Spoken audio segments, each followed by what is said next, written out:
Olá, seja bem-vindo a esse vídeo e a esse canal. Meu nome é André Tarifa e hoje nós vamos, através desse vídeo aqui, conhecer um pouco mais da comunicação entre o mundo material e o mundo invisível, o mundo espiritual, através da obra O que é o Espiritismo, de Allan Kardec. Estamos no segundo capítulo do livro. Esse segundo capítulo tem 10, 11 temas diferentes tratados por Allan Kardec, e a comunicação com o mundo invisível é o terceiro deles. Tá bom? Acabamos de terminar um texto em 2 vídeos sobre os espíritos. Lembremos o espírito, o corpo espiritual, o perispírito, né? O corpo físico. Ele explicou tudo isso muito detalhadamente, tudo isso à luz da doutrina espírita, de uma doutrina incipiente que começava naquela época, mas com um embasamento científico muito importante. E é assim que começamos o capítulo da comunicação com o mundo invisível. Eu não sei nem ainda se é o texto mais longo, mas é um texto longuíssimo mesmo, tá? Ele tem 28 itens. Então, nesse vídeo aqui, nós vamos tratar de 7 deles, um quarto mais ou menos. O que me faz deduzir que nós trataremos dessa parte do capítulo em 4 vídeos, tá bom? Os próximos 3 vídeos darão andamento a esse mesmo tema. Vamos começar? Item 22, iniciando a comunicação com o mundo invisível. Muito bem, que diz Kardec? Sendo admitidas a existência, a sobrevivência e a individualidade da alma, o Espiritismo reduz-se a uma só questão principal. São possíveis as comunicações entre as almas e os viventes? Essa é uma pergunta que Kardec faz. Continuando, essa possibilidade foi demonstrada pela experiência. E uma vez estabelecido o fato das relações entre os mundos visível e invisível, bem como conhecidos a natureza, o princípio e o modo dessas relações, abriu-se um novo campo à observação e encontrou-se a chave de grande número de problemas. Fazendo cessar a dúvida sobre o futuro, o Espiritismo é um poderoso elemento de moralização. Muito bem, esse é o item 22, iniciando aí a comunicação com o mundo invisível. Kardec, então, coloca aqui os princípios básicos para a gente compreender a comunicação. Primeiro, tem que entender e admitir que existe uma alma, que ela sobrevive e que ela permanece com a sua individualidade. Ou seja, aquele espírito continua sendo aquele ser único, né? Ele desencarna, ele pode até deixar de ser André, por exemplo, usando meu nome, mas como indivíduo, aquele espírito continua, ele continua levando consigo as experiências e a vivência dele. Muito bem, admitindo isso, vem a grande questão. É possível haver comunicação entre esses espíritos que partem e os espíritos que ficam, entre nós encarnados? E aí ele mesmo responde que, demonstrada pela experiência, é possível e comprovada a comunicação entre os espíritos. Mas você há de dizer, você que está assistindo esse vídeo agora em 2023, talvez alguém assista no futuro, em 2024, 25, 26, assim, nossa, cadê a novidade nisso, né? Nós temos uma infinidade de livros, uma infinidade de obras que comprova essa comunicação. Muito bem, mas lá no começo, em 1859, quando esse livro é publicado pela primeira vez, era algo que Kardec precisou comprovar. Comprovou com os vários relatos, comprovou com a própria obra da doutrina, comprovaram outras pessoas, tantas em várias partes do mundo, que fizeram experimentos, que fizeram reuniões mediúnicas, que comprovaram os fatos. Isso aqui foi estudado por catedráticos em universidades, por doutores. Então, tudo isso foi de fato e de verdade comprovado. Hoje, em 2023, é bem fácil falar assim, não, isso aí já tiramos de letrinha, mas lá não.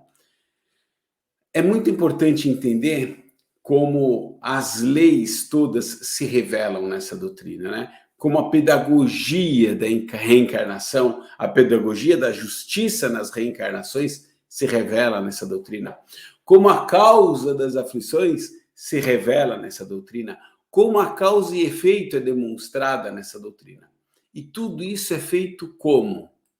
Através da comunicação dos espíritos que desencarnaram com os espíritos encarnados. Não foi invenção nossa. Toda essa doutrina, todos esses relatos vieram de lá para cá. Então, por si só, o escopo da doutrina, o corpo da doutrina, esses ensinamentos todos que formam essa base onde é fundado o Espiritismo, por si só, já vieram todas do mundo espiritual. Bora seguir com Kardec. 23. O que faz nascer na mente de muitas pessoas a dúvida sobre a possibilidade das comunicações de além-túmulo é a ideia falsa que fazem do estado da alma depois da morte. Figuram ela ser um sopro, uma fumaça, uma coisa vaga, apenas apreensível ao pensamento, que se evapora e vai não se sabe para onde, mas para lugar tão distante que custa a compreender que ela possa tornar a Terra. Se, ao contrário, a considerarmos ainda unida a um corpo fluídico semimaterial, formado com ele um elo, um ser concreto e individual, as suas relações com os viventes nada tem de incompatível com a razão. Vamos lá, isso aqui é simples, né? É muito difícil para quem não consegue entender, por exemplo, a questão do corpo espiritual que Kardec traz, que ele tratou lá agora quando falou dos espíritos. Esse perispírito, esse corpo espiritual que nós temos, que tem o mesmo formato de um corpo humano, que é visível aos olhos e às vezes até tangível, como nós vamos ver mais um pouquinho para frente no texto. Para quem enxerga essa possibilidade, é muito compreensível à luz da razão que nós continuemos nos comunicando, encarnados e desencarnados. O corpo, vamos supor que eu seja um médium vidente, o espírito que eu enxergarei, com quem eu conversarei, terá um corpo visto, né, aos meus olhos espirituais, um corpo como o meu, terá uma boca, terá olhos, terá cabelo, fará movimentos. Então eu conversarei com ele absolutamente naturalmente, né, de uma forma muito natural. Então é muito fácil compreender à luz da razão isso. Quem tem dificuldade de entender isso, como diz Kardec no início do item, quem começa a imaginar o espírito como uma coisa diáfana, né? Você é uma luz, é algo, um vapor que passeia por aí, ele perde a forma humana, então logo ele não tem mais boca, ele não tem mais olhos, ele não tem mais ouvido, né? Ele é um fantasminha a viajar por aí, que nem aquele do lençol com dois buracos assim que a gente vê os olhos. Se você imaginar um espírito assim, ou de uma maneira muito vaga, muito diáfana, realmente é difícil acreditar na comunicação. Mas guardados os princípios que nós estudamos já nesse livro, tem em outros tantos lugares também, em especial sempre o Livro dos Espíritos, lógico. Se nós compreendemos o corpo espiritual, como nós vimos nos inúmeros trabalhos mediúnicos ao longo desses anos todos, você vai ver um corpo, você vai ver uma pessoa e você conversará com ela. Então é muito fácil entender que comunicaremos, continuaremos nos comunicando, mas que convivemos todos juntos. Quer ver? Ele vai escrever isso daqui a pouco. 24. Vivendo um mundo invisível, no meio do mundo visível, com o qual está em contato perpétuo, dá em resultado uma incessante reação de cada um deles sobre o outro. E bem assim demonstra que, desde que houve homens, houve também espíritos. E que se estes têm o poder de manifestar-se, deviam tê-lo feito em todas as épocas e entre todos os povos. Entretanto, nestes últimos tempos, as manifestações dos espíritos tomaram grande desenvolvimento e adquiriram maior caráter de autenticidade, porque estava nas vistas da providência por termo a praga da incredulidade e do materialismo, mediante provas evidentes, permitindo aos que deixaram a Terra vir a testar a sua existência e revelar-nos sua situação, feliz ou infeliz. Muito bem. Essa interação, como disse Kardec agora, né, se quem tem dificuldade de entender que os espíritos desencarnados podem se comunicar conosco, é porque não percebem essa interação tão próxima. Além de não terem aquela ideia do corpo humano, né, que nós continuamos a enxergar espiritualmente, o perispírito, também acha que esses espíritos vagam por aí, né? Ou está no céu, ou está no inferno, ou está no purgatório, ou está lá esperando o julgamento final em algum dia, em algum lugar. Se você acredita nessas maneiras, fica difícil imaginar que essa conversação, essa interação dos dois lados, porque os humanos também interagem no mundo espiritual, também provocam reações no mundo espiritual, bem como o inverso, né? O mundo espiritual também age sobre o mundo dos encarnados, porque não percebemos que estamos em constante contato com esses espíritos. Esses espíritos vivem no meio de nós. Como eu disse aqui uns 2, 3 vídeos atrás, se abrisse aqui, se essa câmera do computador fosse uma câmera mediúnica, era capaz de estar revelando aqui pelo menos 1, 2, 3 espíritos ao meu lado. Talvez eu enxergasse à minha frente aqui mais 1 ou 2 interagindo comigo durante esse trabalho.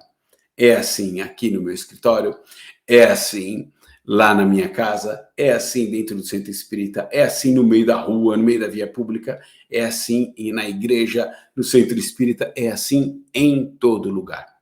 Seres encarnados e desencarnados convivendo mutuamente o tempo todo. Ora, a comunicação, a partir desse entendimento, é a coisa mais natural do mundo. Por que não conversaríamos? Por que não manteríamos contato? Já que existe a influência deles sobre a gente e da gente sobre eles, por que não nos comunicarmos? E as maneiras de comunicação são variadas, né? São variadas. Vamos continuar com Kardec? O importante é ressaltar isso que ele fala no final. Essa relação, essa manifestação dos espíritos no mundo corporal não é invenção do espiritismo, não passou a existir a partir da doutrina espírita. Porque quando falamos isso hoje no Brasil, em 2023, eles vão falar assim, não, esse negócio de espírito é coisa do espiritismo. Em médium, sei lá, vai num centro espírita que lá você vai ter a sua resposta. Muito bem. Mas a comunicação, a relação entre espíritos encarnados e desencarnados existe desde que existe homem, porque, naturalmente, desde que existe homem, existem também espíritos. Sempre, desde o início da criação. E se a gente olhar as diversas culturas antigas, as diversas religiões antigas e atuais, nós encontraremos essas relações.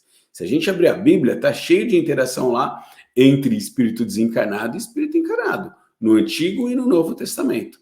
Em outras filosofias, principalmente as orientais, então, nem se fala.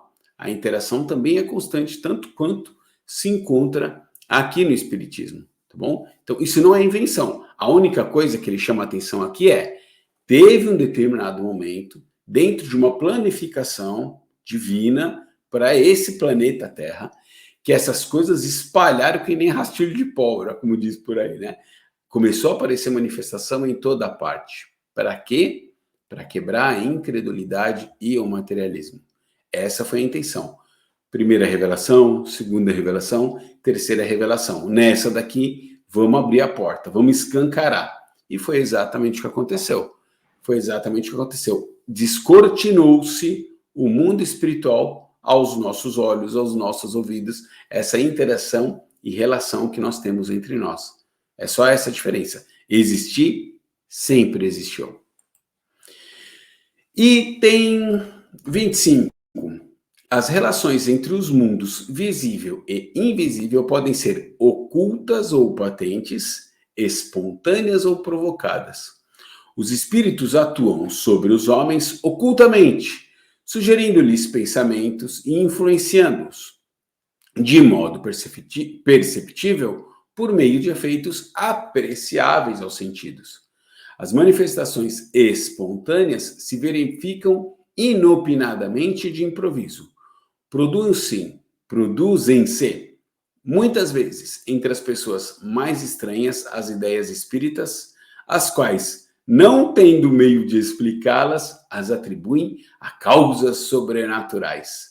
As que são provocadas dão-se por intermédio de certos indivíduos dotados para isso de faculdades especiais e designados pelo nome de médiuns.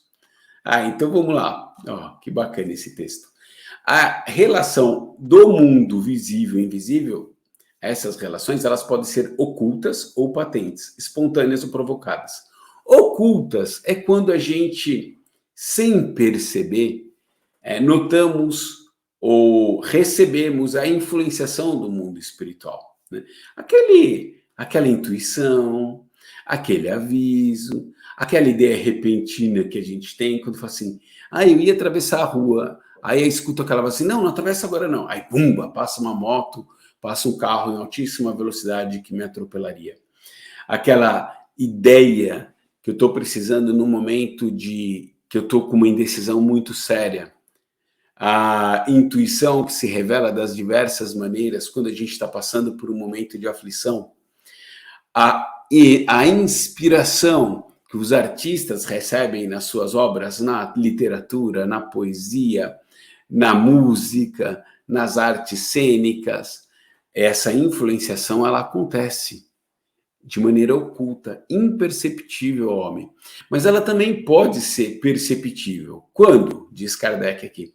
Quando elas são mais, aparecem aos nossos sentidos, né? Então, acontece uma manifestação espiritual que os meus sentidos materiais podem perceber, todos eles.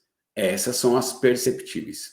A outra classificação que ele dá está entre as espontâneas, né, que vêm inopinadamente, de improviso, que às vezes produzem efeito, e para pessoas estranhas ao espiritismo, ele fala o seguinte, essas pessoas vão atribuir isso a fenômenos, causas sobrenaturais, né? Ele escreve aqui, causas sobrenaturais. Então, aparecem, nós as percebemos, sei lá, cai um objeto aqui da estante, um copo cai sozinho lá no meio da cozinha. Esses fenômenos de combustão natural, que nós vimos o tempo todo também na história dos fenômenos paranormais ou sobrenaturais. São interações do mundo espiritual com o mundo material perceptíveis ao ser humano encarnado. Ou aquelas provocadas. Provocadas, nós buscamos essa interação, esse intermédio com os espíritos. E quais são eles, os medianeiros dessa história toda? Os médiuns. Os médiuns. Quer ver como ele reforça isso? No item 26. Os espíritos podem manifestar-se de muitas maneiras diferentes. Pela vista, pela audição, pelo tato, produzindo ruídos e movimentos de corpos, pela escrita, pelo desenho, pela música e etc. Então, a 26 complementa naturalmente o item 25, né, mostrando diferentes formas que essa interação se dá, ou de maneira oculta, inopinadamente, né? Na verdade já não são mais ocultas, mas elas aparecem sem que sejam provocadas, ou pela provocação da gente, buscando esse contato, esse intercâmbio, essa relação com o mundo espiritual. Esses são alguns exemplos que ele citou, existem outras tantas formas, como a gente já viu ao longo da história, né? Abaixo, aqui no 27, ele vai relatar alguns desses casos espontâneos, quer ver? Vamos lá, 27. Às vezes, os espíritos se manifestam espontaneamente por pancadas e ruídos. É muitas vezes um meio que empregam para atestar sua presença e chamar sobre si a atenção, tal como nós quando batemos para avisar que está alguém à porta. Alguns não se limitam a ruídos moderados, mas produzem bulhas imitando louças que se quebram, caindo, portas que se abrem e se fecham com estrondo, móveis lançados ao chão, e alguns chegam mesmo a causar uma perturbação real e verdadeiros estragos. E aí, no final desse item, ele coloca alguns casos do que ele chamava, na época, de espíritos batedores. E esses casos foram relatados na Revista Espírita. Então, eu tenho um aqui de maio de 1858, o espírito batedor de Bergzabern. Agosto de 1858, Diebelsdorf, o padeiro de Dieppe, que está na edição de março de 1860, e por aí vai, gente. Tem pelo menos 5, 6 casos aqui. Então, ele cita casos onde houveram essas manifestações, onde aconteceram essas manifestações espontâneas. Quem estava vivendo nessas residências, nesses prédios, nesses edifícios, não pediram comunicação nenhuma, mas esses espíritos se fizeram perceber. E a maneira deles se fazerem notar foi provocando esses ruídos, esses barulhos. Por isso que ele deu aí essa alcunha de espíritos batedores, né? Eles faziam barulho para se fazerem notar, para chamar a atenção da sua presença naquela localidade. Vamos para o item 28. Nossa, acho que já é o último, hein? Já é o último do nosso vídeo de hoje. Ainda que invisível para nós no estado normal, o perispírito é matéria etérea. Em certos casos, o espírito pode fazê-lo sofrer uma espécie de modificação molecular que o torna visível e mesmo tangível. É como se produzem as aparições, fenômenos que não é mais extraordinário que o do vapor, que é invisível quando muito rarefeito, se torna visível por meio da condensação. Os espíritos que se tornam visíveis apresentam-se quase sempre com as aparências que tinham em vida e que os podem tornar conhecidos. Simples, né? Simples. Eu gostei muito dessa comparação com o vapor. O vapor, quando é muito rarefeito, a gente não enxerga, né? Quando ele está muito ainda na sua condição natural. Quando ele fica mais denso, né? Principalmente quando está frio, você está num ambiente frio e esquenta uma água, por exemplo, você consegue enxergar a fumacinha subindo, aquele vapor mais condensado, você enxerga acima da chaleira.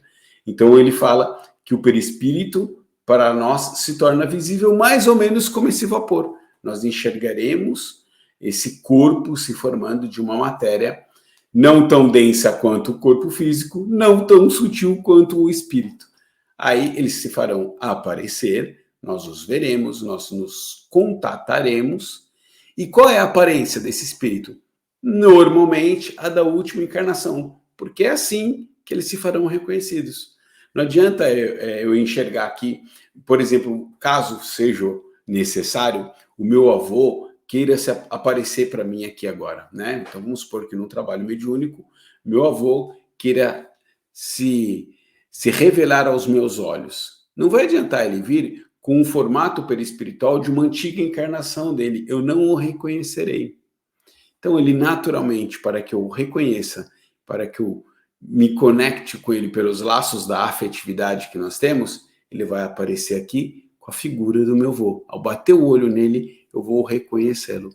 É assim que trabalha normalmente a espiritualidade nas nossas relações normais, cotidianas, nos trabalhos mediúnicos, nas diversas experiências que nós vivemos nos trabalhos mediúnicos ao longo desses 160 anos, trabalhos de materialização, onde espíritos apareceram de uma maneira muito mais, ainda mais densa, usando o ectoplasma dos médiuns presentes. Então você poderia até mesmo apalpá-los, né?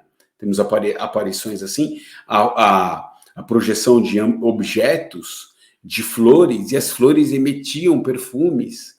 Então isso tudo para que nós possamos reconhecer aos olhos terrenos um objeto ou, naturalmente, um espírito que está no mundo espiritual e conversa conosco e interage conosco naturalmente. Tá legal? Quer continuar sabendo mais sobre espiritismo? Quer continuar sabendo mais sobre essa comunicação entre nós, encarnados, e os espíritos desencarnados? Assista o próximo vídeo. Continua assistindo ou acompanhando esse estudo aqui. Se não for inscrito no canal, clica aí. Outro dia eu vi uma estatística aqui que o YouTube me disponibiliza, que apenas um terço das pessoas que assistem os vídeos são inscritas no canal. Não tenho a menor intenção de ser popular, mas tenho toda a intenção de fazer com que essa doutrina se espalhe da melhor maneira possível, dentro da minha limitada capacidade de levar para as outras pessoas. Então, clica, porque se você se inscrever, clicar aí, você vai continuar recebendo as notificações dos vídeos que virão. Ainda vem mais 3 só para falar da comunicação com o mundo invisível através desse livro, O que é o Espiritismo, de Allan Kardec. Beijo no coração de quem teve paciência para assistir até agora e até o próximo vídeo.